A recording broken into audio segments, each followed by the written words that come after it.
11:30 on Tuesday, March 21st, and I'd like to first call the select board meeting to order, and we have all present. Oh, sorry, we have to do roll call. Excuse me, if you have your camera and your microphone on, if you should mute yourself, so there's no feedback. If you're attending Zoom. So you don't have to do roll call, okay. So all are present except for Michael Toole, and I will turn it over to the Finance Committee. Sure, thank you. So we'll open the Finance Committee meeting, March 22nd, 7:30. Sorry, 21st. I'm just jumping ahead, Tom. Looks like everyone is here except for Bill Rotundi, who I believe was going to try to be on Zoom. I don't see him yet, but we're all, where is it? 10 of us. School Committee? Okay, take a motion to open the school committee meeting, all 5 members present. Second? Second. All's in favor? Okay. Okay. I'd like to get started. Do we have representatives from Train? Madam Chair, are we going to do the Pledge of Allegiance? Oh, yes, I'm sorry, I apologize.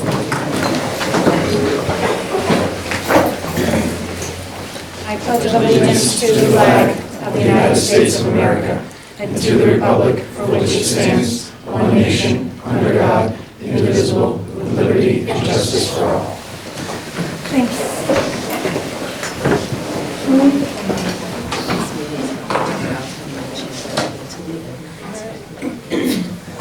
Our Train representatives, hello, come on up and introduce yourself, and you have a Sure. presentation, we've been told. I do, I have a brief presentation. Is this where you'd like me? Yeah, I think that would Okay, work. perfect. My name is Chris Marshall. I'm Train's Northeast Regional Sales Leader for Comprehensive Solutions, which are the types of projects that we're engaged in with you folks here in the town of Norton. And my colleague, Mark Helinski, I'll let you introduce yourself. Yeah, Mark Helinski, I'm Operations Manager out of the Northeast region, and I had the overall responsibility for the installation of the project here in Norton. I do have a brief presentation, if you'd like me to. Great. Okay, great. Let me share the screen.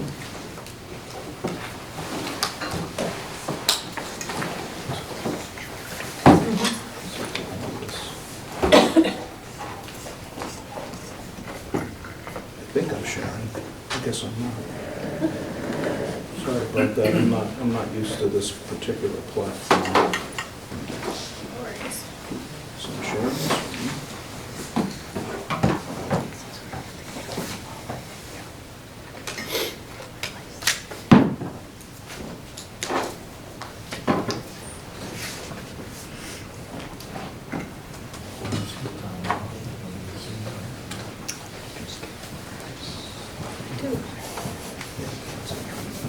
I'll just say, let the record note that Michael Toole from the Select Board has joined our meeting.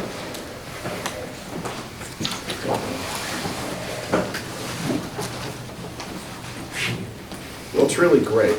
Just trust me. That's right. I can't seem to get it to that.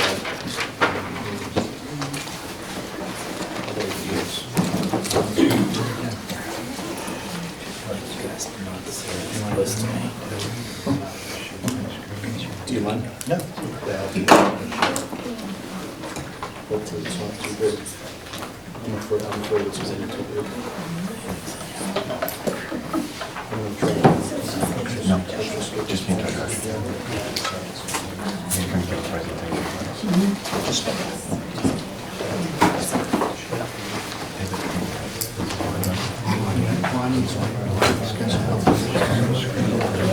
I'm going to print that. It's just the blind leading the blind. I have faith. I mean,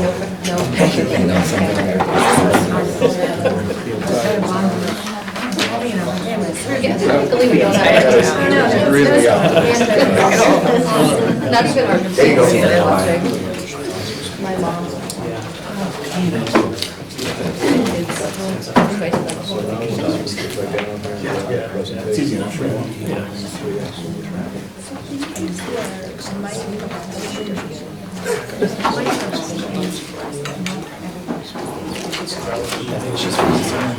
Take a look at it. Right. Yes. And you've done it. This is frustrating. Who's the host? It's just, it's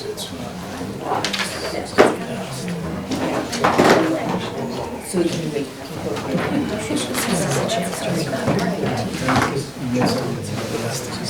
give it a shot. It's big, that's the problem.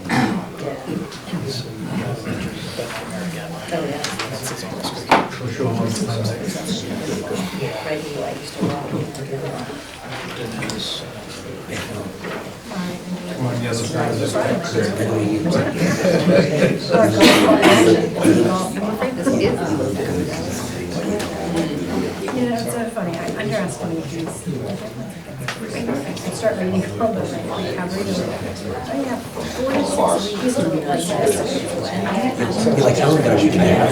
I'm like, I planned on being out for 3 days, so I'm not sure that it's going to happen. And then they say like 6 months. I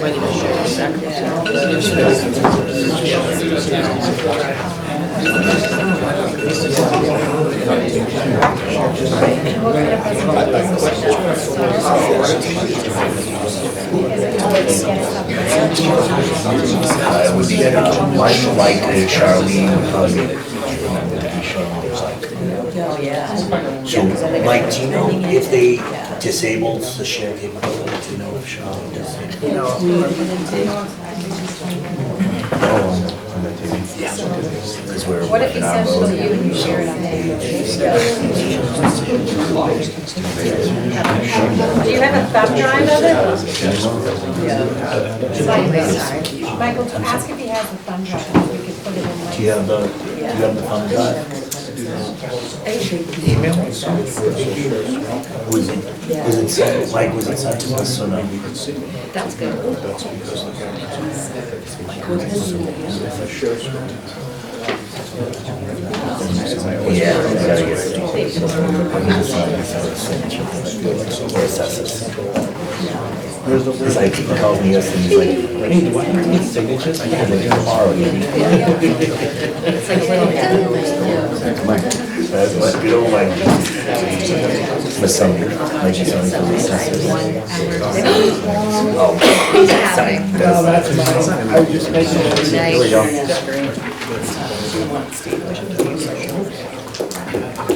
What if you, like, how about if you take it off? Put it to yours. Like, what happens if you take it off of yours? All right. Should be able to do presentation.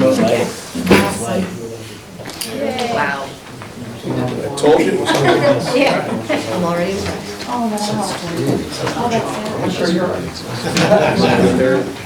Okay, as I mentioned, my name's Chris Marshall with Train, and we prepared a really brief presentation here on your project. Just starting with what performance contracting is, the project that you're engaged with us on, and we'll just start with this, that these are projects that are funded in whole or in part by the energy savings and operational savings that they produce. That's essentially the definition of a performance contract. So today I just thought we'd talk a little bit about the introduction to the process, how we got to where we are right now, show you where we're at right now with your project. We've got some construction pictures, some before and after. Tell you what our timeline is, go through the economic benefits and the community benefits.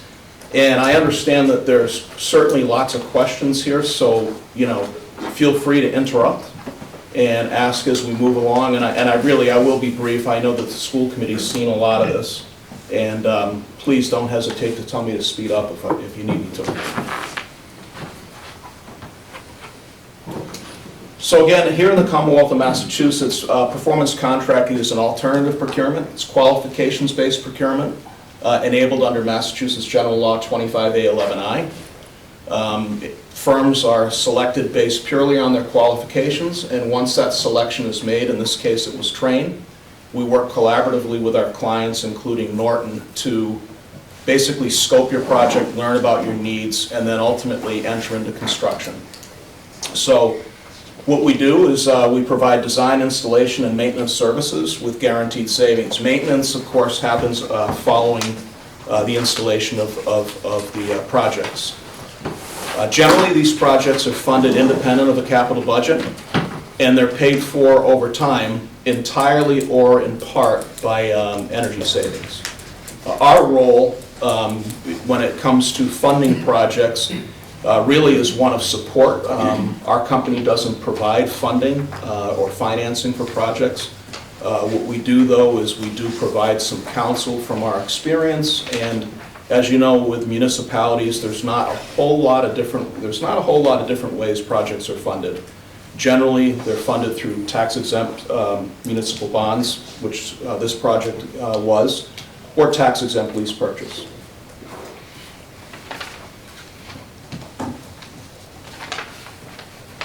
Our journey with Norton began officially in February of 2020 when a request for qualifications was issued to qualified energy services providers, of which we are one.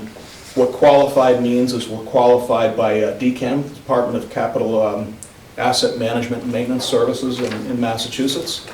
Not sure how many folks responded, but I think there was a good number of firms that responded. In October of 2020, we were notified that, Trane was notified that Norton had selected us as their energy services provider. And we spent the next 2 months executing the first of 2 contracts. This contract was one, it's referred to as an investment grade audit, or IGA.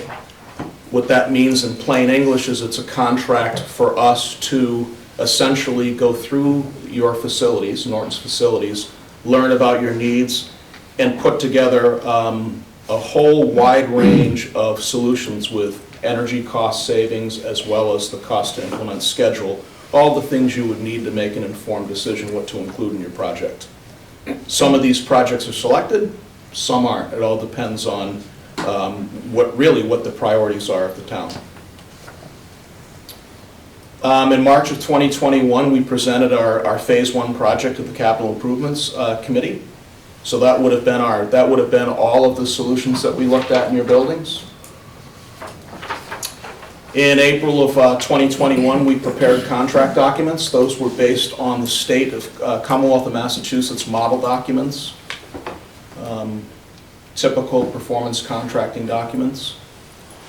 In May of 21, there was a town meeting approval, and by May of 21, we went ahead and we executed the contracts and proceeded. So pretty rapid process here. We began construction really shortly thereafter, in June of 2021.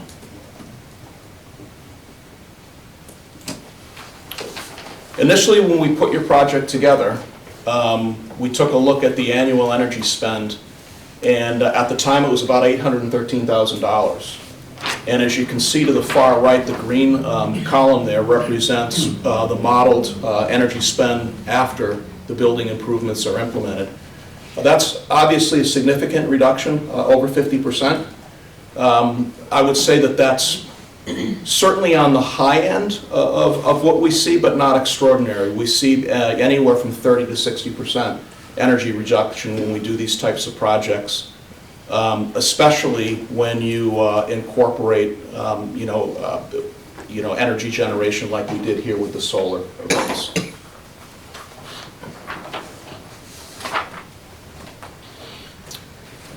This is an illustration, it's really a screenshot of an active spreadsheet that we used way back in the process where we had audited the buildings and sat down with the town to so the town could make an informed decision which projects they wanted to select.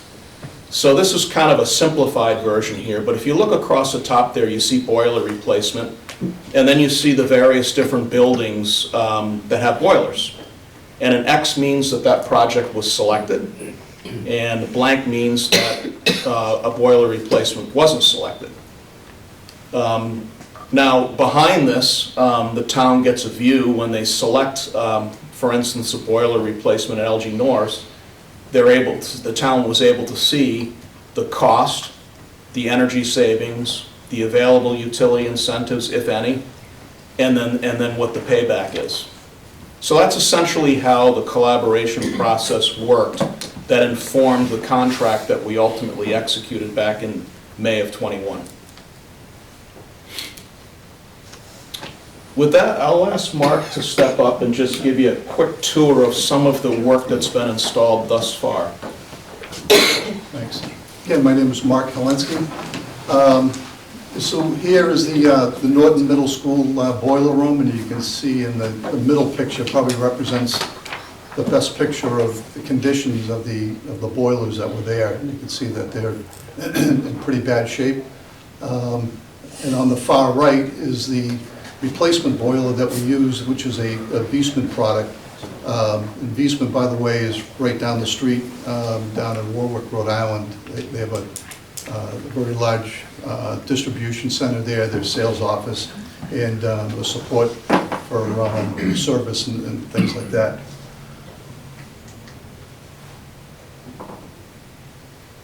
Okay. What'd you do there, Mark? I don't know. Turn the lights on. Push the button. Down, right? Push the right button. There you go. Next one. There you go. Figure it Left, out. right, up, down. Okay. Here at the Yale Elementary School, these boilers were failing or failed by the time we were issued a contract in June. And this was the #1 priority, was to get these boilers out and something in its place to at least heat the school for that coming school year. This was a tall order. It needed to happen in a couple of months, which we were able to do. Left side, you can see one of the boilers had been removed. The other boiler is still in its place. On the right-hand picture, you can see the Viessmann boiler that ultimately got put in its place to run for the first school year. The next photo here should be, this is the end product of the Yale boiler room. You can see the two Viessmann boilers in there. New piping and insulation to clean the room up, and a very efficient and functional system that's occurring now.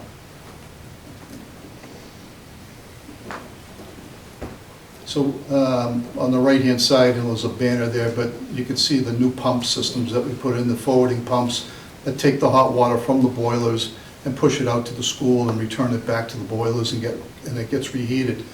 The boilers on the pumps on the left, you can see were at the end of their useful life. They were leaking, inefficient, and they were in pretty bad shape.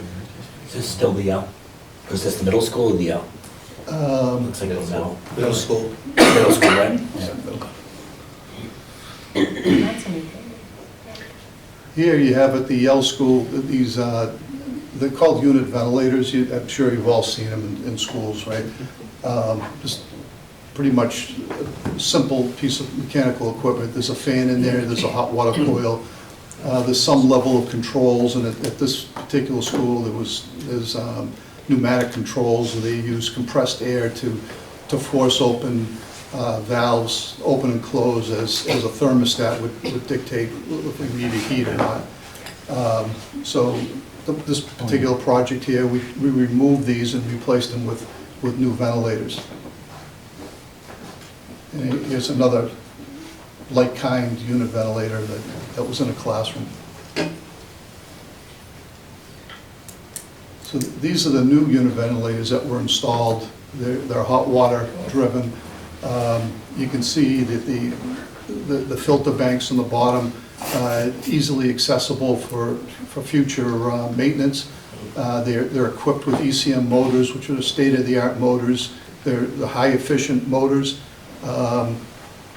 readily available at shops in the event that a new motor is needed. There's electronic controls on here. that monitor not only the entering water temperature, leaving water temperature, discharge air temperature, and the CO2 in the room. And the CO2 is the carbon dioxide that's given off by the number of students that are in the room. So this particular unit will modulate the outside air and dilute the carbon dioxide in the classroom to keep it below a certain set point. And ASHRAE calls for 1,200 parts per million, and we're running far less than that. Here at the LG Norris, this was the way the automatic temperature control system was made to work through compressed air. They would pump compressed air through tubes throughout the school, and they would go through a thermostat. The thermostat would bleed air to a controller or a valve, and it would open the valve up and allow hot water to go to the unit, and then the unit would heat the room. And here you can see on the left would be a pneumatic thermostat. And on the right there, you can see a train occupancy sensor. And basically what that is doing is people enter a room, that activates the control system to let the control system know that we have occupants in the room, and we go into an ASHRAE cycle that talks about, that I talked about earlier, about diluting the air in the room and maintaining a set point temperature in the room for comfort. Now we're getting into some of the good stuff here. The left-hand side is an old control panel, ATC, automatic temperature control panel that was here. On the right side is the part of the installation of the building automation system that you currently have in these schools. Here's a snapshot of what you had before. This is a 1990-ish vintage Metasys system. Not very user-friendly. You have to dig into it to determine where you may have some issues. If room 302 is cold, you'd have to screw down into that to figure out what's going on in that particular room. Again, not very user-friendly. We get into what we had installed in these buildings here. In that upper left-hand corner, the big N, that would be, as you approach the computer head ends, you would click on the N, and then to the right you would see the different schools in those boxes. And quickly you'd be able to realize if there was a problem in one of the schools. It would be denoted by a red flashing icon of some sort. And you could click on that icon, it would take you right to where the problem is in that particular school, in that particular room. And then down below you can see the Norton Middle School, and you can see a map of the building, the various floors and the wings, to further guide you through navigation to find your way around the school for problems. Any questions?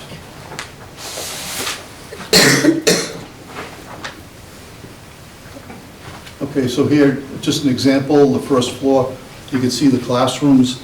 You probably can't see it here, but below the orange little banners there, there's the set point temperature and the actual room temperature for every room in the school. If somebody gets a call and room 101 is cold, you can look, you can see visually if that's the case. You can click on that particular room and you can actually get into, I think it's a better picture right here, that bottom classroom unit ventilator, that would come up if you clicked on the room, and that would show you what that unit ventilator is doing. It will give you the discharge air temperature, it will give you the inlet water temperature, outlet water, and then on the far right-hand side, I can barely read it from here, but it looks like 400 and something parts per million of CO2. And that will tell you that the ventilator is ventilating and it's diluting the CO2 in the classroom to give the kids optimal temperature and CO2 dilution, so it gives them a great learning environment. Upper left-hand corner, you can see a couple of, those two blocks there represent boilers. That's where the water is heated. And the outlet side of it, we can see what the hot water temperature is going out to the building. Then we can see what the return water temperature is. To tradesmen, that tells us a lot what's happening in the building, how much heat is given off in the building, how much should be given off in the building, so that we can quickly diagnose if there's an issue somewhere in the physical plant. And in the upper right-hand corner, we have an air handling unit. And you can see that red box there, that would be the heating coil. Again, we can see what the inlet and outlet temperatures are, what the outside air is coming in, what the exhaust air going out, the mixed air temperature, supply air temperature, and also CO2. A lot of information.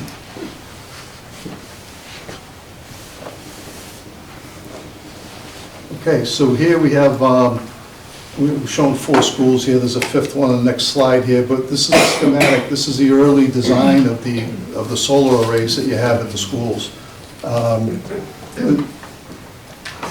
This here is the very start of how a solar system would get positioned, and then eventually the carports would get designed. They would locate the footings, the superstructure for the steel, and everything else would originate from these drawings here. And again, another picture at the middle school here.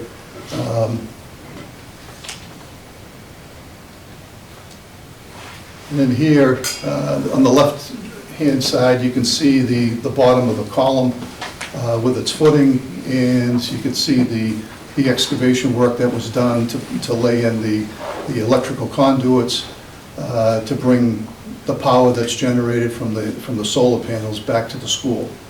It not only carries the power, but it carries communication so that we know what's going on with the panels at the control panel that's built into the solar array. And the right side here shows the finished product, if you will, the blacktop put back over.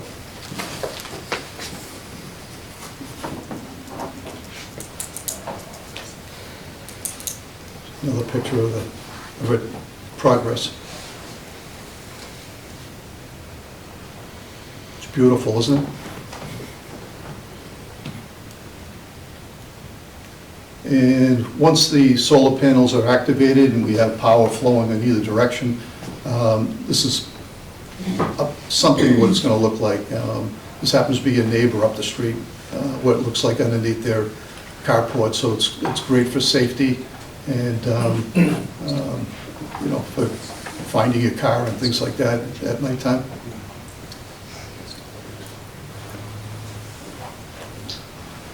So here's a little visual of the timeline of what we went through. So in August, we started the Yale School, replacing the boilers and getting heat available for that upcoming school year. September, we immediately had filed for the solar interconnection study application, and we submitted all that paperwork for all 5 schools. In April through August, that's when we were doing the classroom work, the unit ventilators, all the piping work, all the invasive stuff in the classrooms, in the buildings, the control work, water conservation and things like that. Okay, so from September 21st until June of the 22nd, we finally received our interconnection study results from National Grid. We immediately ordered the panels. They had significant lead time. Mark, if I could interrupt you right there. Sure. That time period between September and June is roughly 9 months for the interconnection study from National Grid to be approved. That's unprecedented, longer than we've ever seen. And I would say it was a topic of lots of discussion between ourselves and certainly the school. And really, if it wasn't for Dr. Bayetta calling local legislation, I don't know if we would have gotten those interconnection agreements in June. I appreciate you bringing this up. One of the biggest concerns about this project has been the incredible delay, 9 months on the front end, and now 3 to 6 months on the back end by National Yes. Grid. I just want to make sure that we know that, because that's a cost to this project of not being able to collect the solars and get the grant monies that we should be getting by now. So 9 months. It was Steve Howard, Representative Steve Howard, in an email that I sent to him, Jay Barrows, and Paul Feeney, Senator Feeney. And Steve Howard was on the phone with me minutes later, kudos to him, on behalf of the legislation delegation, because usually only one of them calls. And that's when all of a sudden, things started to happen. The last delay was, quote, they didn't get the emails. We have no bounce backs of those emails. Okay, we have no bounce back of those emails by train, and those that I was CC'd on, myself, Wade, Christine, prior to that, Matt. No bounce backs. This is hundreds of thousands of dollars of delays on this project. At the beginning of this project, they wanted almost $750,000 for us to do the connection with National Grid. Unprecedented, that's a great word. No other superintendent or town that's done this has heard that from them. Added to that, crickets. Mike and I attempted to get them to respond. Crickets. We were then told, the town via school, not even the town, that I could allow for the townspeople to then buy the solar off of us. I said, I can't legally do that. It's not part of this project, number one. Number two, as a town school system, I can't be part of that. Finally, for whatever reason, and I think you can concur with this statement, we found this person who said, what are we talking about? This should cost like $60,000. Right. So we went from 6 figures to under, don't quote me here, but it's somewhere around that 60 number. And then that's the reason why this project was so delayed. And by the way, I will tell you that the calendar of events is being nice, because I can tell you the day I got the phone call. It was in August. It was the Labor Day weekend. It was the 30th of August when I got the phone call from you folks saying they don't want this project to go through without paying $700,000. And I went, you know what? And then on this side, the delays on the end side is right now we're looking at a calendar, probably doesn't get us until June. Because once again, we have these constant delays. The delay there on the review by the town, that's a minor one. That has to do with the polls. That's already been addressed. But the National Grid is a concern. And I would ask at some point, I can't control this, I'm not a townsperson, but at some point you need to get National Grid in here to have a discussion about their service delivery model to us, because it has not been good. And I'm not trying to throw a company under the bus, but that is your source of delivery for electricity, and it's concerning. You have all this documented at this point? I do. We have emails upon emails. Happy to download them all and share with folks. We have emails between Train and I. We have phone calls that we had during that time. It was on the other end, it was Representative Steve Howard who finally got us somebody on the other side who gave us an answer. But And did all of a they sudden- ever explain what the discrepancies between? We six figures till and- this day, neither Train nor the school department, on behalf of the town, has received one communication of explanation of how that went from $750,000 to $60,000. So I deal with National Grid quite a bit, and I share your concern with that, if I can just say that much. Did they give a reason at least for this current delay? I don't think so. I'll Well, defer. they just received the applications today or yesterday. Today. This last stage right here, they've got the application packet now. And they've told us should be 2 to 4 weeks for that to be approved. Then they schedule the transformer upgrades that need to happen, I believe in 3 of the 5 schools, if I'm not mistaken. And then the meters. So, I mean, theoretically, it could be quicker than June, but, experience has shown. So, just one comment, we talk about these emails, and the one that stuck out to me that was forwarded was, it was somebody high up in National Grid, and it was literally, they said in the email, oh, we haven't been getting your emails. And that was like professional response from National Grid, and it was like, I chuckled and I texted Joe, I'm like, for real? Like, this is the ongoing issue, and we talk about delays, and it's really nothing that we have control over. I have 4 different colleagues in this throughout the state, not all of them in this part of the state. I have 4 different colleagues that have communicated that have done this type of a project with other companies and with Train. They've never seen this wait time from National Grid or Eversource. I can't say Eversource because I didn't ask. But it's concerning. As you know, and as Mike knows, Mike and I have had conversations about other situations that the schools have had with connectivity and things like that. And I just think it's time to have some type of a discussion of how they deliver the service, because it is costing a pretty significant chunk of money at this stage of the project in order to meet the feasibility of the cost. Long term, I don't think it's an issue. Short term, it's an issue. Madam Chair, can I just ask one follow-up question, Dr. Beata? Dr. Beata, the last year, so last year there was because of delays, it was about $500,000, I believe, give or take, like almost 600,000 delay. Obviously you were trying to communicate here.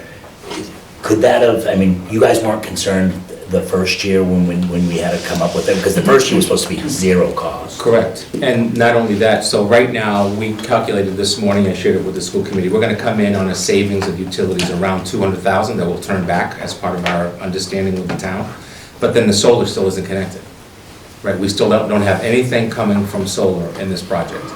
And that's the biggest piece of this project, because it gives you the incentives that not only go out 20 years, they potentially go out more than that. And what we're seeing in talking to one of their colleagues is that the federal grant process for this actually looks like it could be more money, not less money, coming out of solar, of which, of course, we would apply for.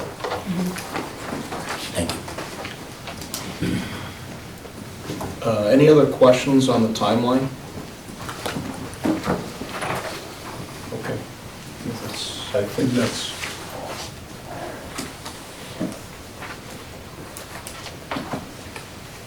So just maybe summarize some of the benefits. I guess I'd want to reiterate that the contract that we signed back in May of '21 had a value of just under $12 million. And our commitment to the town of Norton was to hold that fixed and firm, and we have. I think that's a significant benefit, I believe, to the town, especially in today's climate, and also given the circumstances with the solar project. So I just would like to reiterate that.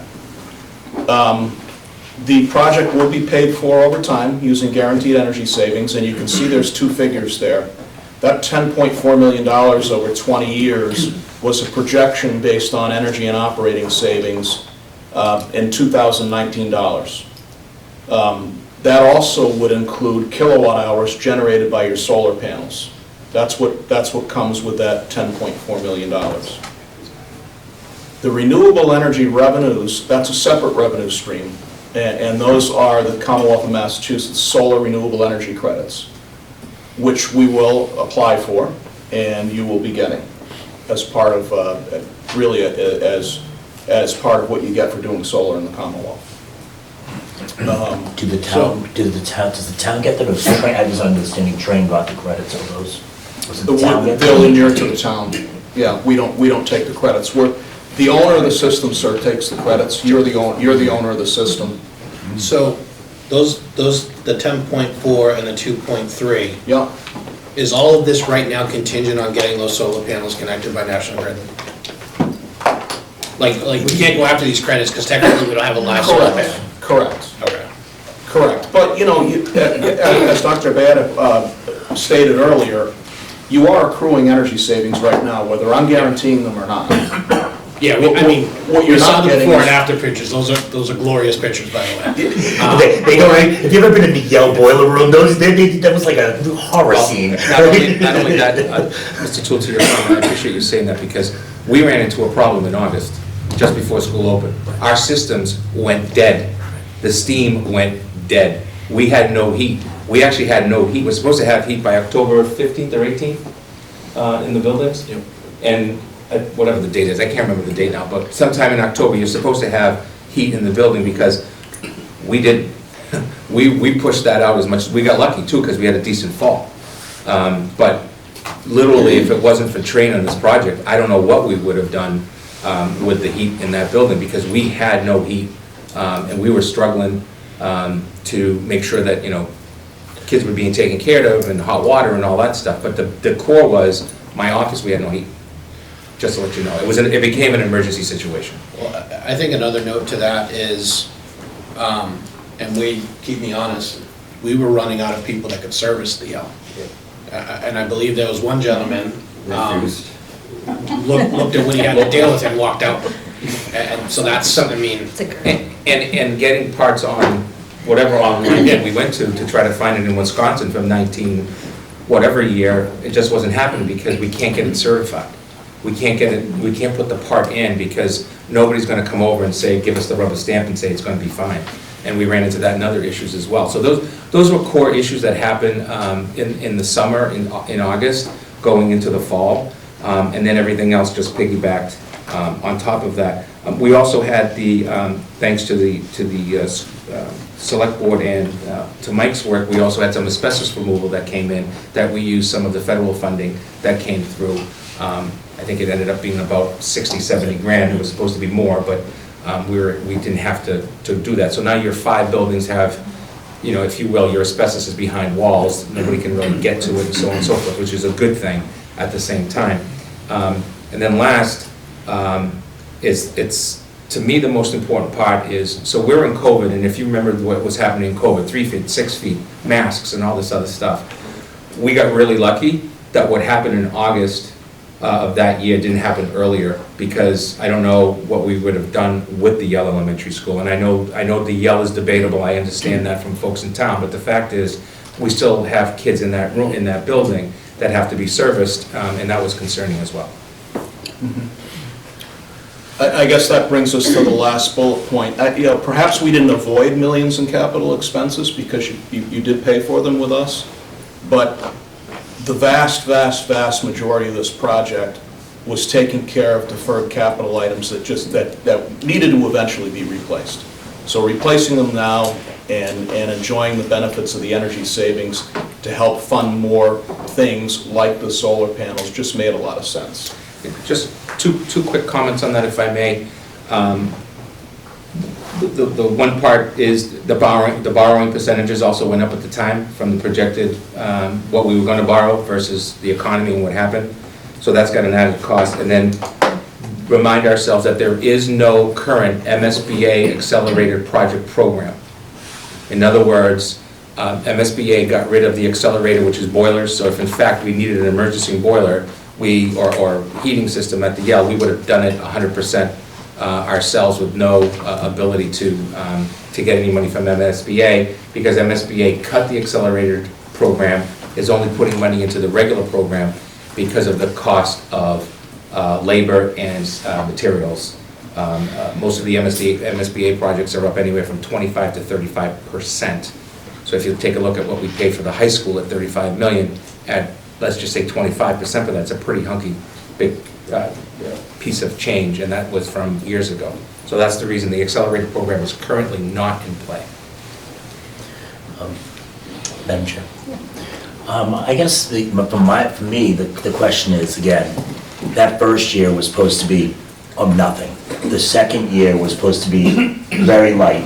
The third year is when you were supposed to start seeing the payment in.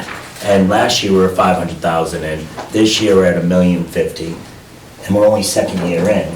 And what we understand the delays here, are we looking at money savings that are gonna be, now that we're about to get online, are we about to see rebates? Are we about to see all these things that we're supposed to take care of, year 1 and 2, that we just, that I'm trying to get some understanding, are these just pushed back because of the delay, or are they gone? And timing of them too, Yes. obviously, for Sure. your purposes.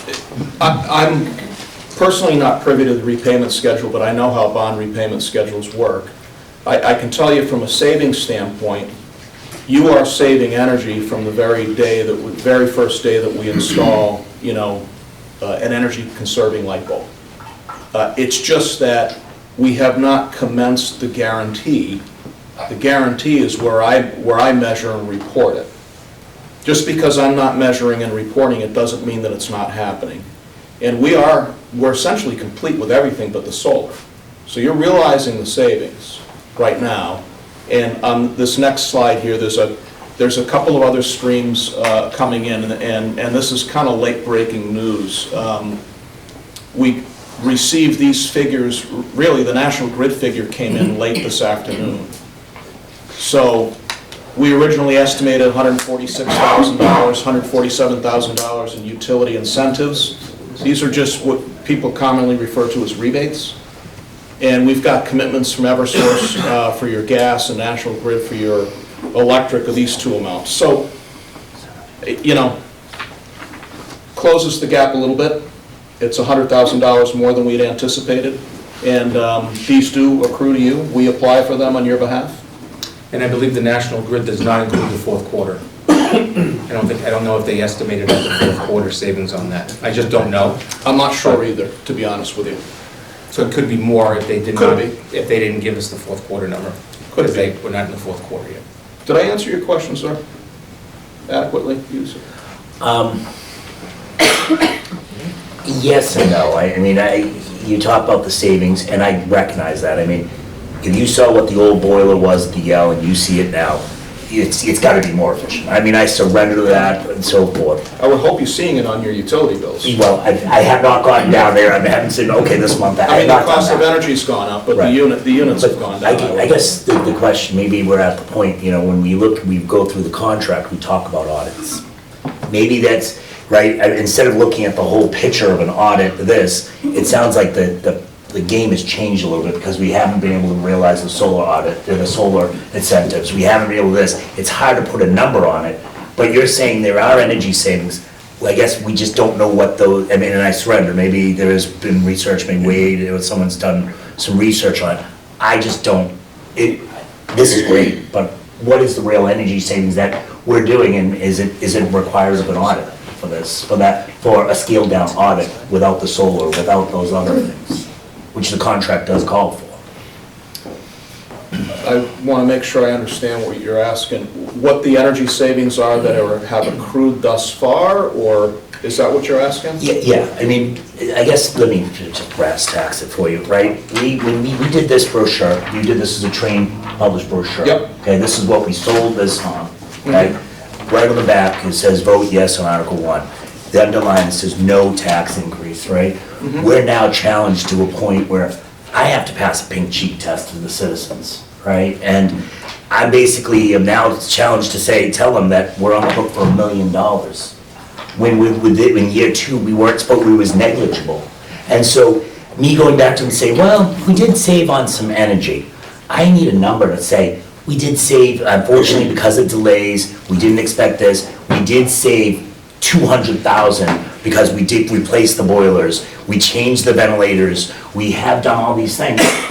Has any of that work been done to make us, because we're the ones the select board's the ones, the school committee's the ones that passed this, and, I think it was that, one of the early slides, there was the $400,000, that I believe is that what Is you're that referencing? was that the energy savings? Because that's the As of now, 400 yes. guarantee. That's the guarantee. That's the guarantee, first year.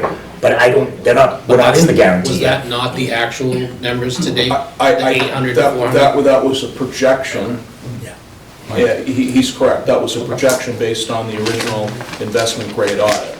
There's also another thing to talk about. First of all, as I said earlier, we anticipate between the utilities of returning back $200,000, right around there. Don't directly quote me, but what we've been done is we've taken a look at our expenses and what we've saved, and we're calculating that out to the June 30th, so we can say, here's the number back, so that hopefully that can support, once it becomes free cash. It can support the build, which is, I believe, the big build, I think, is due in October, if I remember correctly. Right. October and April. Right. So then, the second part would be, I think, that the percentage utilized for borrowing on this project versus what ended up, and I'll defer to James and Michael, there's a difference in that number, that percentage, and I don't know, I think it's double. The percentage was projected at 2, and those were some real numbers at the time of this project. I think they came in at 4. 4.5. 4.5. So there's 2.5% increase to the bottom line of the project itself on the borrowing. That was not part of the original.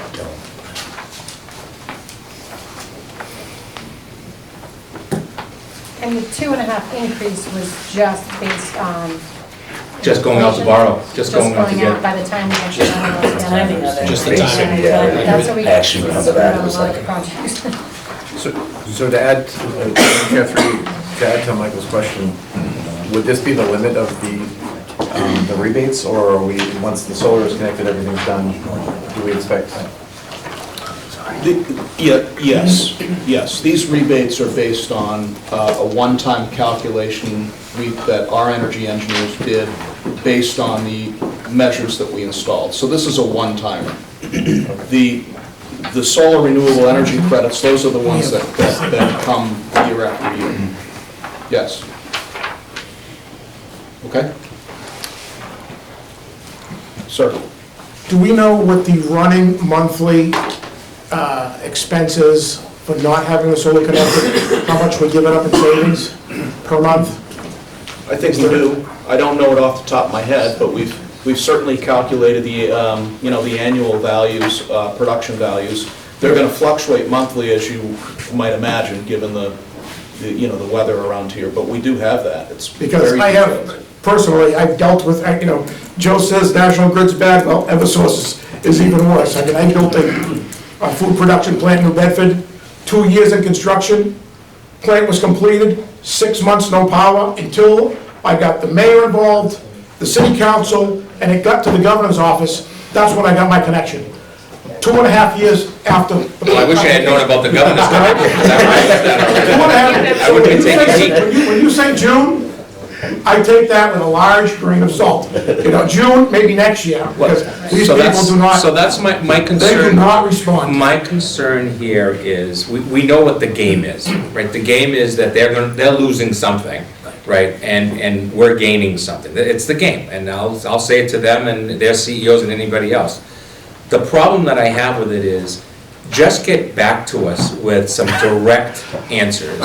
And when you don't meet that deadline, hold yourself accountable to say, I'm sorry, we have a delay. We had to send all our guys to Louisiana because there was a storm. Well, I get it, but I'm worried about the June date. I am worried about the June date because none of the other dates have been met. Which would put us in, now approaching, how many years? 2.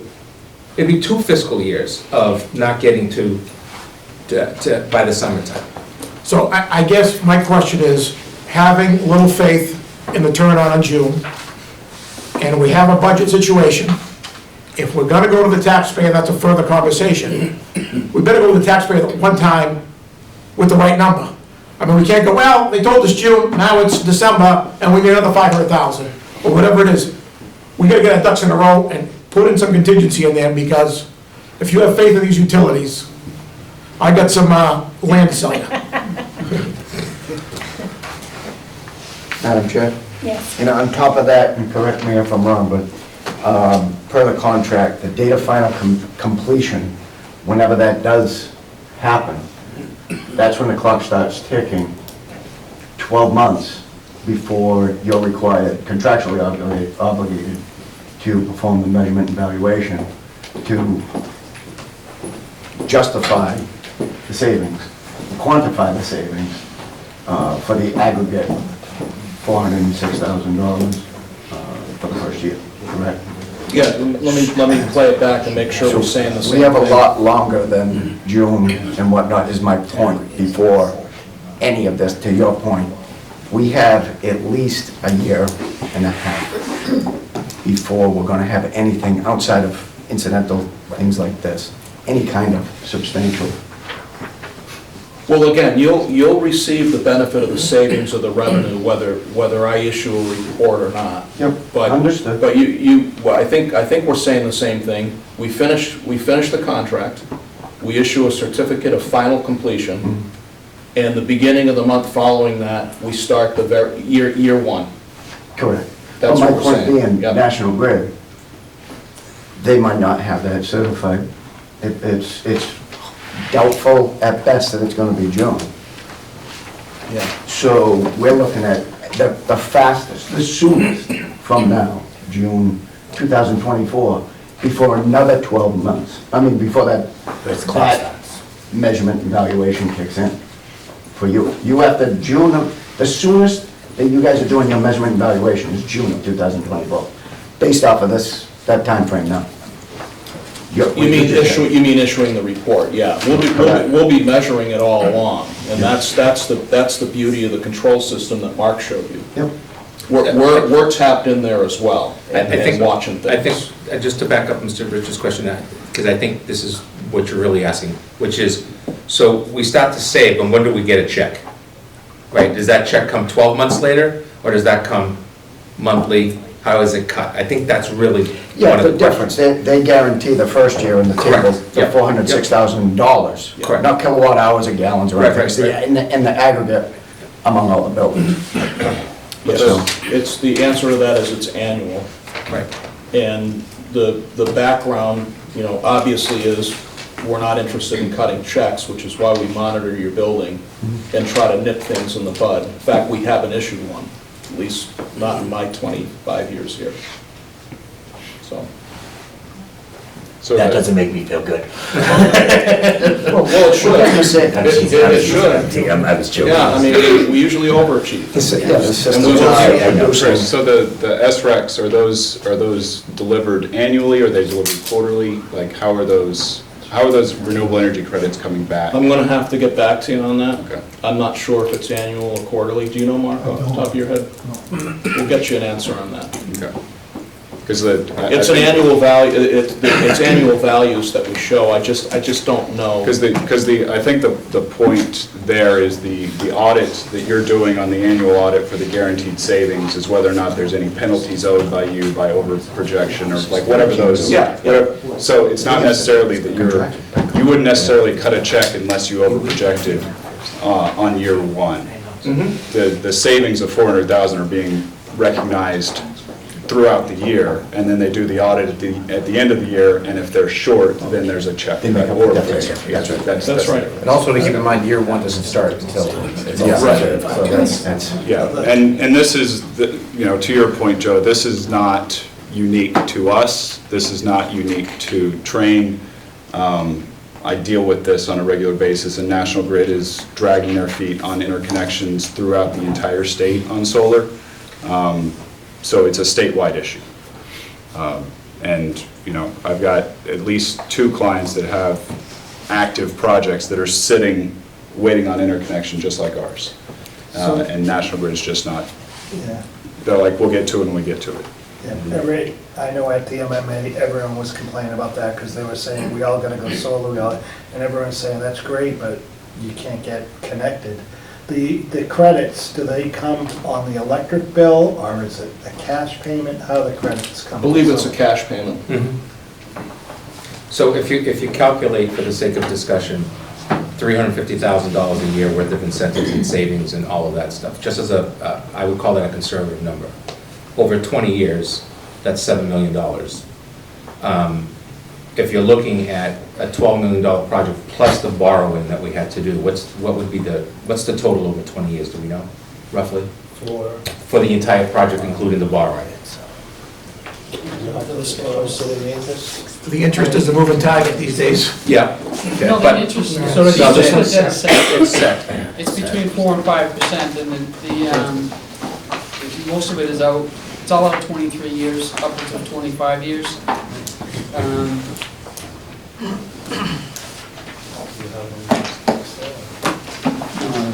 I think Michael has said it to us. So the principle, what my suggesting is that the number, for what that number is to your question, Zach, is we can definitely take a look at what that, especially since we're fixed at either years 23, 24, 25. If we now go out 25 years on 350 every year, we have a higher number. We just have to figure out what that percentage increase is every year. So we can back off on 12 million, whatever it is. I'm gonna guess what, 12, probably closer to, I can't do any numbers in my head. 12 million on 4%. 23 years? Yeah. Yeah, I can't get out of my head.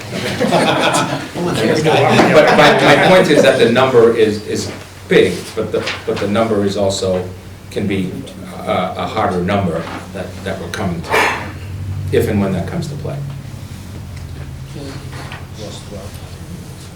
Sad part, Joe, is the equipment's already out there installed, and it could be already making money for you. And it's gonna sit there and get a year's worth of beating without you getting any profit out of it, too. Yeah, and I think that, Chief, to your comment, I think that's my biggest concern, is that, you know, listen, you can point the finger at me because of the project, whatever, but the fact is, at the end of the day, I'm also dealing, per Zach's comment, with a third party that really has been a concern.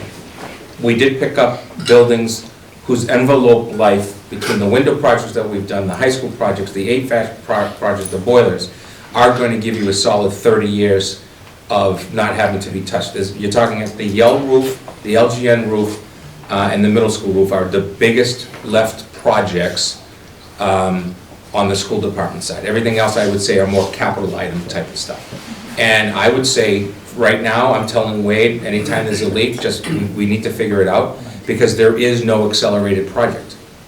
I can't go out for a roof even if we could afford to do it right now, because they're not, MSBA is not giving you, you know, almost 60 cents on the dollar for us right now. It's not going to be available probably for next fiscal year, based on what I'm hearing. But when you look at the life of the 5 buildings, they're in pretty good shape in terms of the HVAC situations, the boilers, especially because of what happened at the Yale. But even the high school, we got some upgrades, you know, that every classroom now is online as well. So all 5 schools, he's got the app, right? And he can control it, he can get a message from home that there's an issue, and we can fix that issue, and our head custodians in the buildings have that availability to them as well.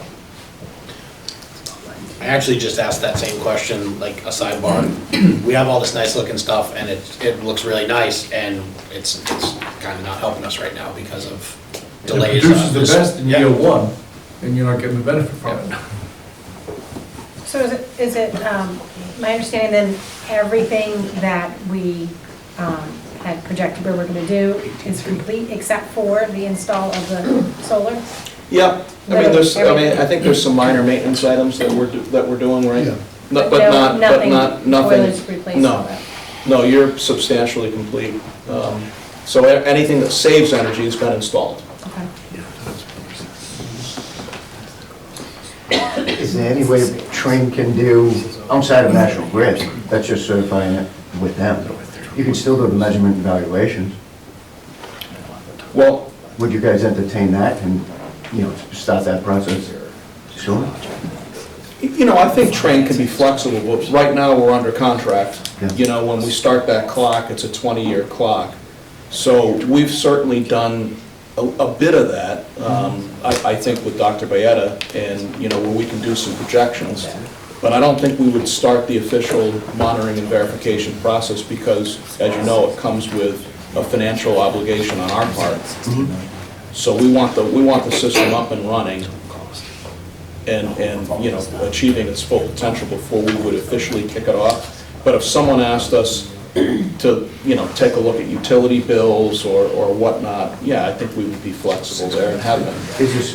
So what part of the solar isn't operating? Just to be clear, what part of the solar isn't operating? The entire system is not operating. All of it, and it's not pushing anything back? Yeah, it's been approved, it's installed. Right, so we have the interconnection, we're all set there. What they need to do right now is the utility needs to now approve our application to tie into their system. And they approve that, and then they send, in 3 of your 5 schools, you need transformer upgrades. They're basically, and the utility does this, they're called 3VO breakers. They're big ground fault bridge right breakers. Take the power back in. In case of a power outage, right? And so that needs to happen, and then they need to install meters. And it happens in sequence. So Is the interconnection agreement done? We've got notification that it is partial, but it's not certified from National Grid. Correct. Is that accurate? Yeah. So it really isn't done, per se, or? Well, they've got all the paperwork they need. The installation is performed. Right, installation is performed, the paperwork has been stamped by a professional engineering firm. Yep. And sent now to National Grid to show them everything is in order, it's been installed the way the engineers wanted it installed.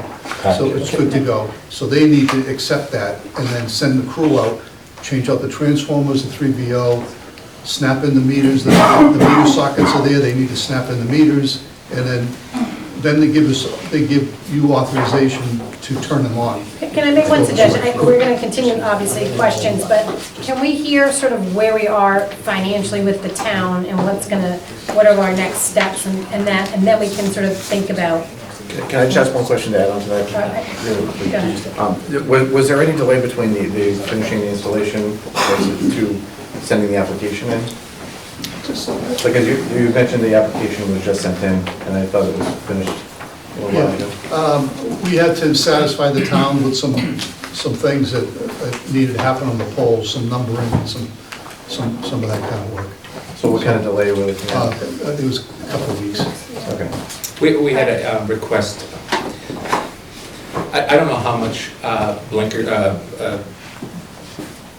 I don't even know how to say it, reflector stuff we need to put on these poles, because cell phones today, I mean, one of the ones that got hit already, you could stick 20 things in front of it, they still would have hit it, but, or put stuff on it. But we've been asked by the building commissioner and the fire department to make sure that we put the reflectors on it, which they did.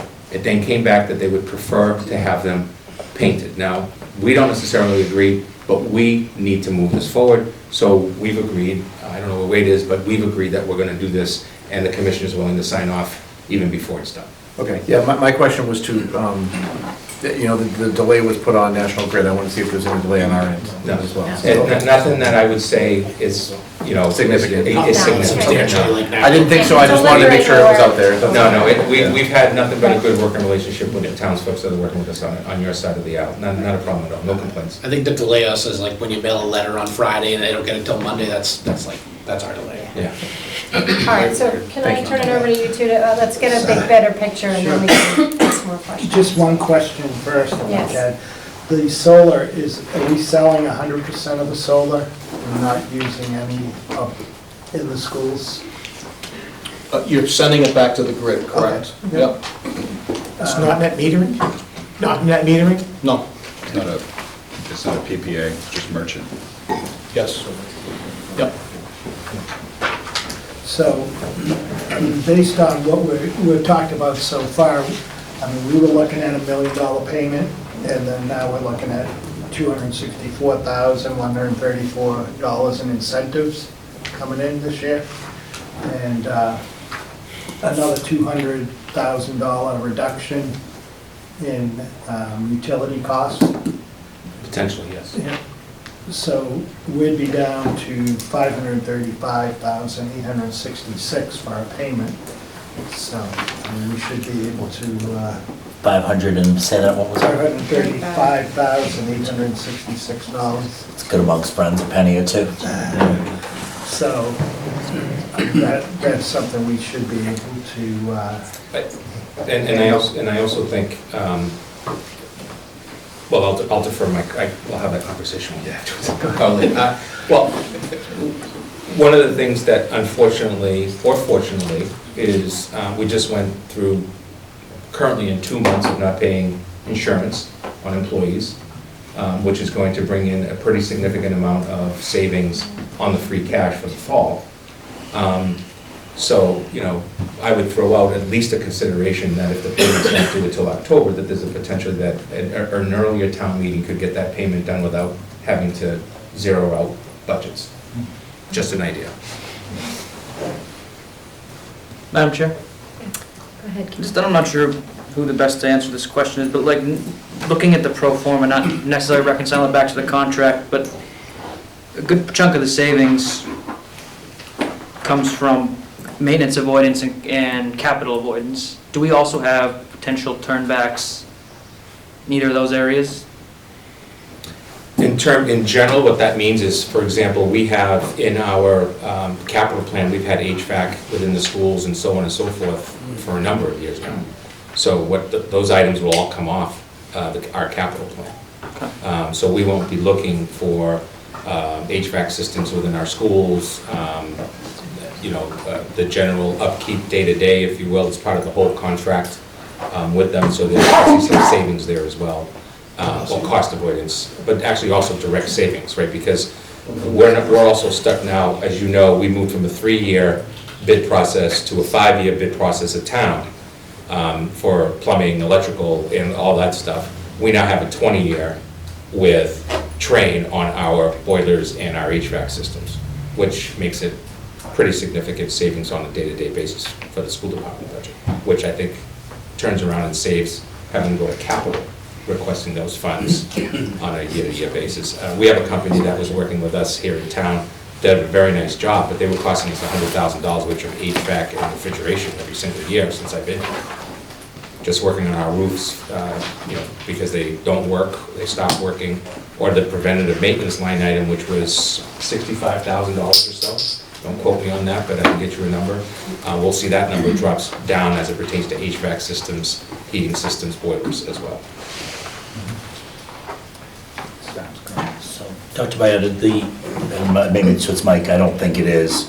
So the 200,000 in energy saving reductions, are we gonna see that's not in your budget, because No, because we just found out tonight. I have no, we have, what I hope would happen is that you would actually see a better increase from our operating budget for FY '24 based on, we haven't even gotten the check yet, but based on these projections.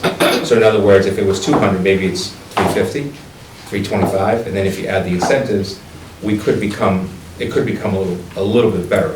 I anticipate that the savings, remember that the incentives piece of this actually, with the grants, actually goes past the 20 years relationship that we have with Trane. It can keep going because of what we're doing with, including the solar. We have asked, working with Trane, you probably have seen some federal monies about HVAC systems going to schools. We would not qualify. I just want to because you're going to hear that out there. Norton Public Schools does not qualify. We went through the process of seeing could we get ourselves on the list. We are not high needs enough to qualify. So you're looking at our bigger inner suburban districts getting those millions of dollars in HVAC systems. We do not qualify.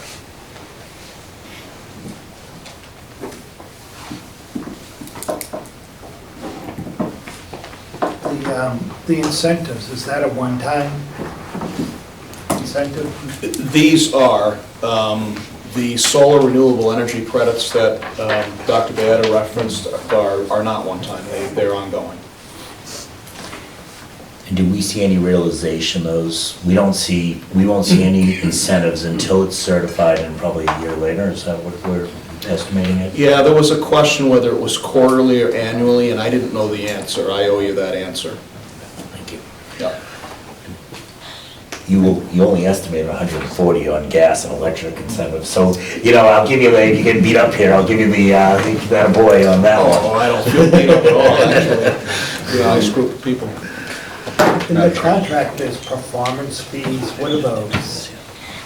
Probably for the, are you looking at, what are you looking at there? It might be the fees for the ongoing monitoring and verification and maintenance.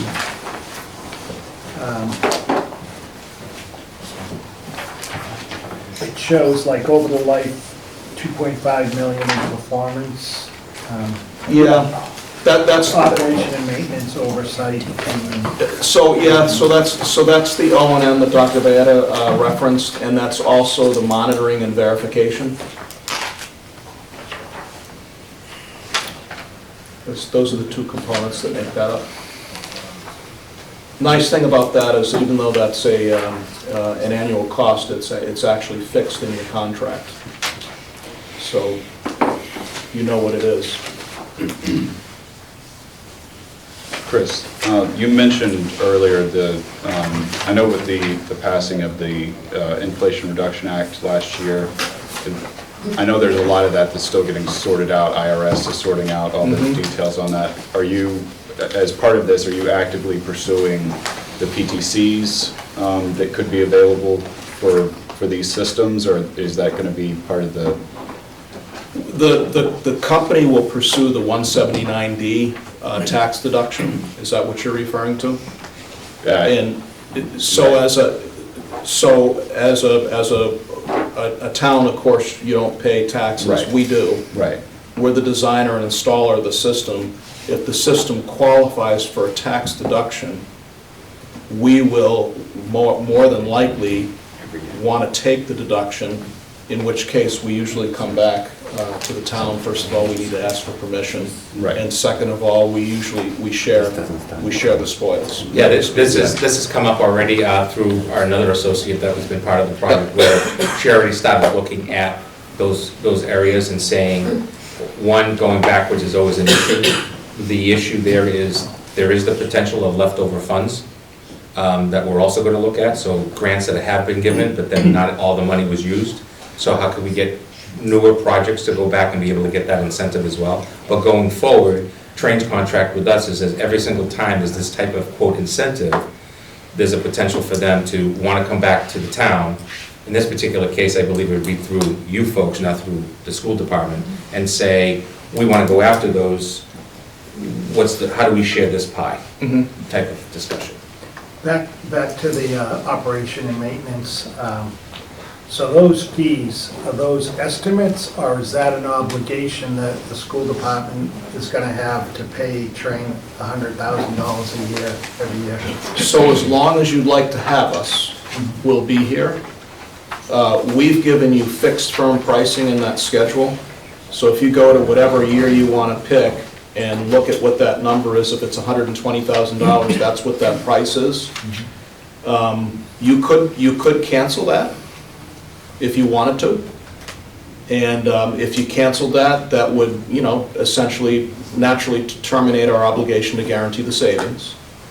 And we wouldn't be maintaining the systems anymore. But you have the ability to do that. You're certainly not locked to us for 20 years, however you've signed a 20-year contract with us. You could break it, I guess is what I'm saying. So to answer your question, that is paid yearly? Mm-hmm. Okay. Yep, that's an operating expense.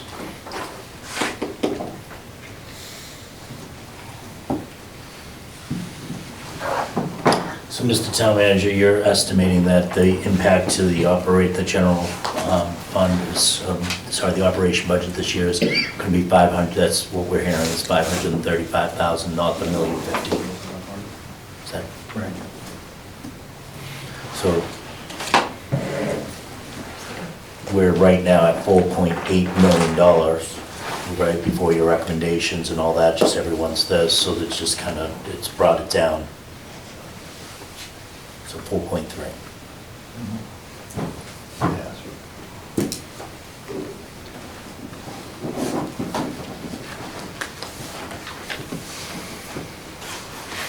I don't have much more that we haven't already spoken about here. I think we've really gone through most of this. I might highlight number 6, the sustaining performance. That's what the M&D is all about. That's what the maintenance is all about.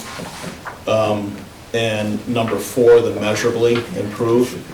I'll go back to the dashboard that Mark showed that shows the exact temperatures and amount of carbon dioxide in each one of the classrooms. A lot of our customers find that data useful these days. That's also data that can be stored. And I think we've spoken just about everything else. Chris. So, Chris, the ongoing maintenance of the Beesman boilers for 20 years, you're handling the cost for that, or is that still something that'll get passed along? So we have the Beesman boilers in that contract, correct? I believe we do. Yes. Yep. And just for the future, so next year, we desperately will need the solar because we'll be looking at $981,000 in the payment next year. It's a little less, but still $981,000 payment on the project next year. Fiscal year '25. So is that what it is going out for 20 years? by basically $1 million a year for 20 years? It goes down about 20,000 to 40,000 a year. Your biggest payment's your first year. But are these, I guess I didn't get are these savings coming? Right, with the first year, we're supposed to pay nothing, this year, we're supposed to be kind of almost 100,000, okay? And year 3 is when we're supposed to be paying it. Last year, we paid $500,000, 600,000, if I'm not mistaken, give or take. This year, we're at 500,000. Is that year of 0 just gone? I believe so. Due to the interest, just the interest rate alone made like a $200,000 difference. The 1 million would have been 800,000.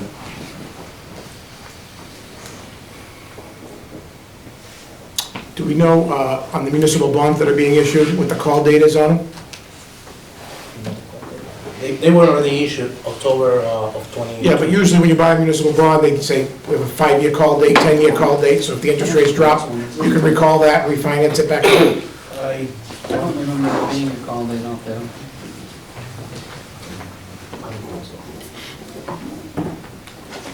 And it would also depend on where interest rates were, whether you would want to do that. Correct. And it's hard to know. That would be the town's It's decision. If interest rates are back to 0%, you would call them and refinance it back out.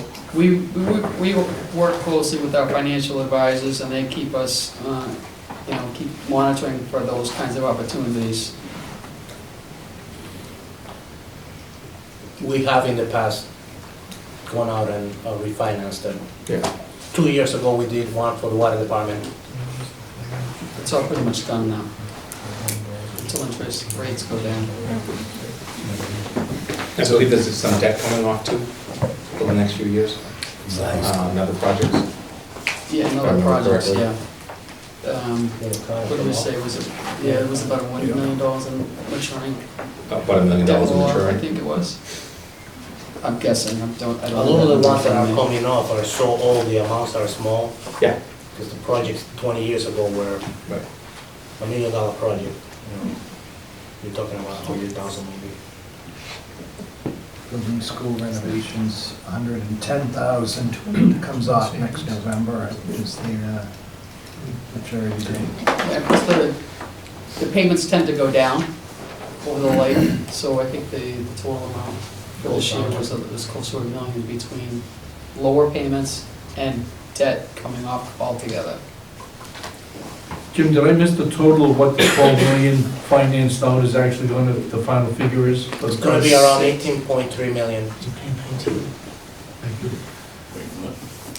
Do we have, The total, how much? do we have other questions for Train while we have the captive I here? have one other question. On the projected savings or revenues, the 10.4 million, you mentioned that was in 2019 dollars. Was there a factor built in for the rising cost of energy? So say we're using 15 cents a kilowatt hour, whatever the going rate is, was there a factor increased over the 20-year life of the, built into that projection? Yes, when we modeled it, there would have been about a 3% or 3.5% inflation factor compounded. But as you know, it'll be what it'll be. We will calculate the savings based on the units of energy saved, and we will apply the then current rate, which I think is quite a bit higher than that right now. Right. Which is great news for savings, but not great news for the rest of the utility bill, right? So it's good for the offset and what we're selling. Yeah, I mean, it's good for avoided costs, but, higher on one side, but higher savings on the other. You got it. Out to be about the same. You got it. But we did model it with an inflation factor, yes. Can I ask, trying to wrap my head around whether I'm thinking about this right or not. So the next payment we said was 981, but it's really probably 781, right? Because we're gonna save 200,000. We assume we can at least save 200,000.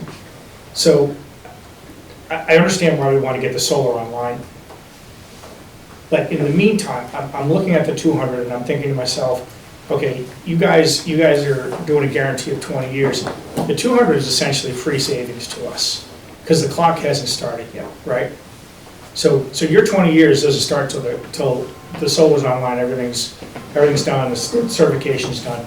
So I'm kind of thinking like the 200 is actually a free savings. Because you're not counting that against anything right now, so it's kind of in our pocket. I get it, I'd rather have the 400 plus with the solar, or maybe more, but in the meantime, we're essentially getting free electric savings. It's not counting against your guarantee, right? Correct. And just, we're probably saying the same thing, but the savings always belong to you, whether I'm guaranteeing them or not. Right. It's just I'm basically underwriting a certain percentage of them. And But I to your absolutely point, understand, so. installation period savings, they accrue to the benefit of the owner, Right, you right. folks. However, if I may interject, we're paying the juice Yes. on the finance. Yes, we are, yeah. So. But we were always gonna pay the juice. The juice went up. Correct, but we were gonna pay the juice when the project was complete, and we were seeing all the savings. Right now, we're paying the juice, and we're not, yeah. This is called a VIG, by the way. This is called a VIG. So, and to go back to your question about the callable bonds, Yes, this doesn't sound like we actually floated a bond. It sounds like we borrowed the money, because in a bond, you just pay the interest every year, and your payments stay the same. Our payments are actually going down, so we're making principal payments every year. Correct. So this may not be a callable situation, because the callables are usually, they stay, they mature at par at some point, you just refinance by floating another bond. So I think in this case, it's not what we're doing, so we're probably not callable for that reason. I thought all municipal debt was municipal bonds, but I could be wrong. Yeah, I'm pretty sure it's callable. It is callable, okay, because a couple minutes ago you said it wasn't callable. No, I don't remember what the stipulations are for this particular one, but you do have opportunities to. Usually the 10 years. Finance. Yeah, okay. That's my understanding. It's within, yeah. Dinesh, did you finish your thought on the 200,000? Like, I was just trying to wrap around what your thought Yeah, process Mike, I was trying to think about, like, all right, like, and understanding that the savings is kind of like, that's, the savings is our juice, right? That's where we make our money. And I was just trying to think about, like, is there a benefit? Is there silver lining to the fact that the clock hasn't started ticking yet?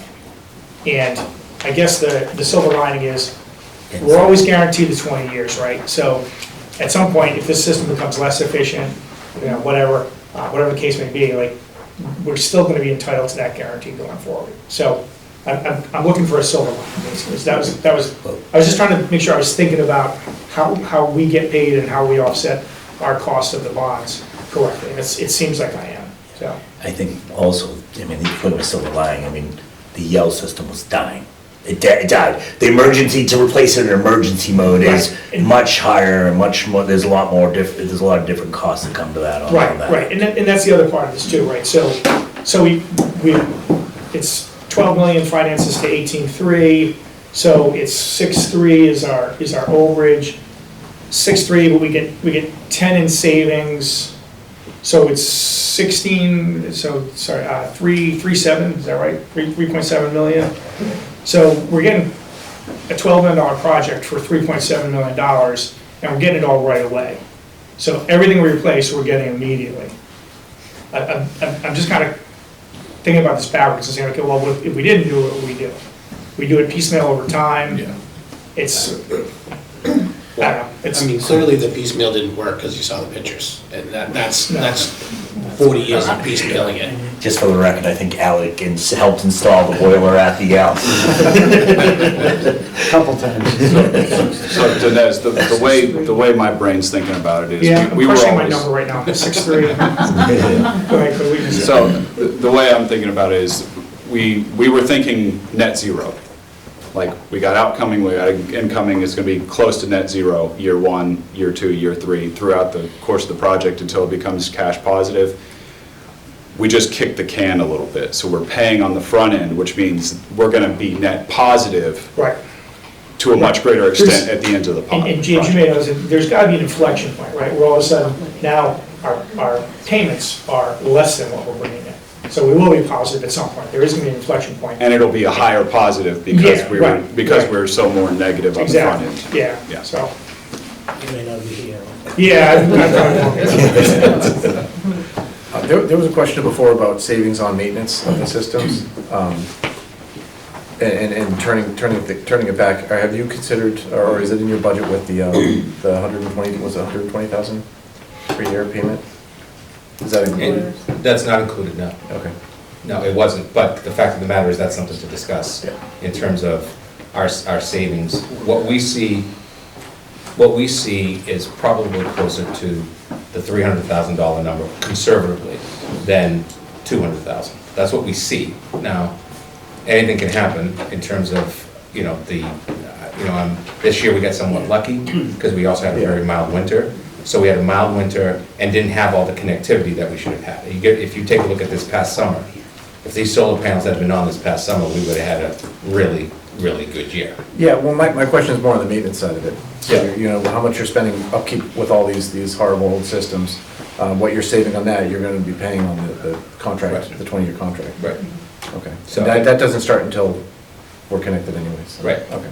Plus, there's a savings in the cost of the risk you're not incurring that a boiler breaks and you have to emergency replace it. So you're gaining some value in transferring that risk away to. Yeah, and your emergency replacing regardless with no MSBA option. And as you know, that's the silver lining on all school projects. Yeah. So, that's the reason why you would never, so this project via, and I love the MSBA process, don't get me wrong, but this project would have required MSBA, an owner project manager, an architect, then the contractor. And the performance regulation allows for us to utilize all three within one, which automatically brings down the price. Right. I mean, if you had a $12 million project with the MSBA, you're talking about X number of dollars automatically would have to go just to the OPM and the architect. So it automatically make the project more expensive. And Trane has added a number of $10,000 and $20,000 items that they've put into the project, that we know that they've put in to the project, out of just them wanting to be part of the 20-year performance with the town, or the schools in the town. So I guess I'll put my question a different way. Your current budget for maintenance and repair of all these items is gonna be significantly lower. But you're gonna have that payment to Trane. Right, but So does that kind of come out in the wash, or is it? It's gonna be a little bit of a wash, I think, in the first couple of years, but long-term, because we were seeing more and more issues. Yeah. I mean, we have one company, Johnson Controls is 6 figures a year for us. Okay. That was 6 figure years, not including preventative maintenance. That's just, the refrigerator's gone, the HVAC system went, there's a leak, all of that stuff. Okay, And- so my concern would be, for anybody expecting a turn back of funds from that, it's not necessarily gonna happen from. No, we want to see that. From the maintenance Our side. direct savings right now would be utilities savings, Yeah. and then the incentives, in terms of the grants. Okay. That's the way I see it. I'll defer to anybody else. No, I mean, I think the other thing, when we talk about preventative maintenance and all that, that's all fun and glory, but like, we're also not coming back for these big ticket capital projects that have been on the list as long as I've been an elected official. They've always been on there. So I mean, and we all know some of the funding sources in the town. Sometimes we don't get to do some of these bigger ticket items across the town, not just the schools. So when we look at a boiler for, whatever that money is, so it's that savings too. Like, that's why, to me, that's the bigger incentive, is we're not constantly coming back for like routine maintenance. Yeah, I know, The I routine think- maintenance is hopefully preventing the emergency maintenance. I 100% agree with that. I'm looking, 2-3 years down the road, looking at the school budget and saying, okay, well, we didn't factor in this 120,000 to train for maintenance. I want to make sure that that's factored in now, at this point. I mean, that's just my suggestion. So do the performance fees start 1 year after substantial completion, or right No, away? we would issue a substantial completion certificate, and then we would commence services the first of the month following substantial completion, and probably bill quarterly. So performance fees, maintenance fees, that's kind of what I was getting at. Yep. I have one question. You said earlier we're gonna be selling 100% of the solar production, so it's not gonna be net metering. No. Do we have are we gonna be selling it at the same price that we are buying it from them, or? That would be nice. Unfortunately, no. You're an independent power producer now, so you'll be selling it at the wholesale market rate, and that's how we've modeled it. The reason you don't have a PPA is because there's no third-party owner of the system. The system is owned by the town. Power purchase agreement. Yep. Yep. So why couldn't we do net metering if that would be, they won't allow net metering? No. They don't even allow, they don't like competition. Unfortunately, no. They sunsetted that about 2 years ago. And the reason why they sunset it was everybody was buying into it.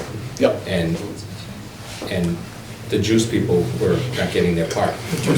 The most cost-effective way for a municipality to get into this is, in my opinion, is the own model, the one that you have here, where you're owning the systems. You're getting the maximum benefit. You're not paying a third-party owner and all of that. And can I ask on the solar, what calculations have you used for deterioration of the panels over 20 years? Are they gonna be at 80%, 20 years? Are they gonna be at 60%? That's a question I'm not equipped to answer. I know there's a solar degradation factor in there. They use a program that I'm sure you're familiar with, Helioscope, where all of that's calculated. But here again, that's where the performance guarantee comes in with us, the production guarantee. And I'm certain we factor degradation in there. I mean, it'd be crazy not to. It's typically 0.5% per year. Yep. Yeah, but most of the solar manufacturers themselves warranty a number for 20 years. Yeah. Yeah. I'm sorry, I don't have that figure off the top of my head, but there is a degradation. What panels are they? Trina? Trina. 20 years, yeah, it's around the 0.5%. I do want to correct myself when I said before that we were getting a $12 million project. For 3.7, it's actually 8.3, 3.7 is the savings, but that is net any rebates to us, so. I was told there would be no math. That's when I stopped. It was math, it was incorrect.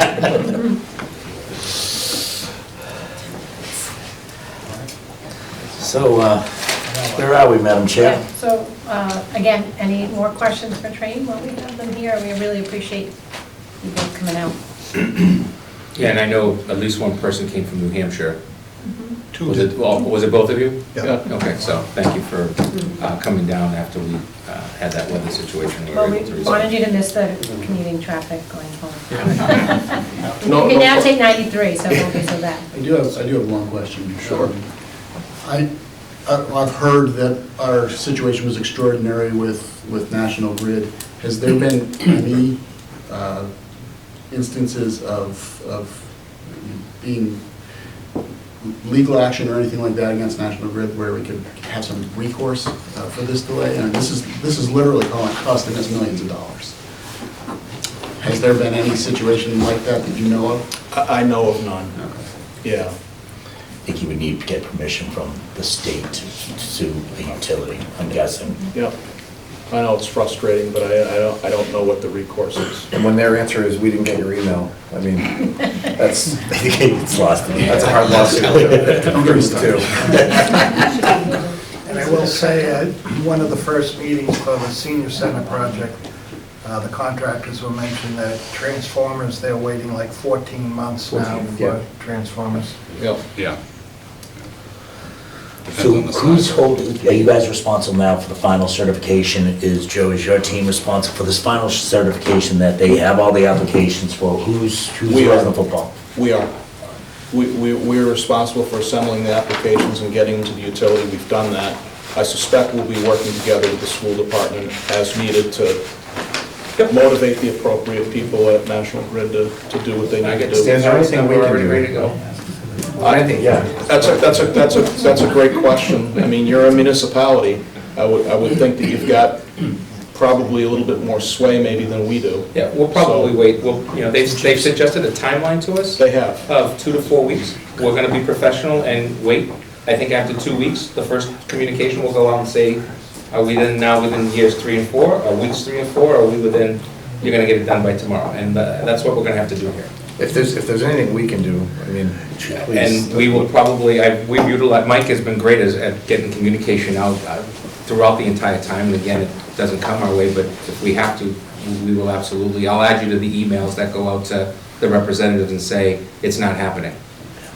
and then maybe there's. And then something- emails to National Grid, make sure you send them read receipt. Yeah, yeah. Yeah. Joe, Mike, this may be worthwhile to send a letter to the State Energy Committee through our legislative teams, because this is, you know, something, the committee's got to know that this is not working. I mean, that the system that we have isn't working. And we've got, you know, it'd be almost worthwhile if we could get in front of the committee to testify. It would probably be, I mean, this costs the town millions of dollars, as to Joe's point, and we just don't have it. Right, so they need to hear that it's hurting children, it's hurting adults. I mean, we're feeling the pain. I'll reach out to Doug.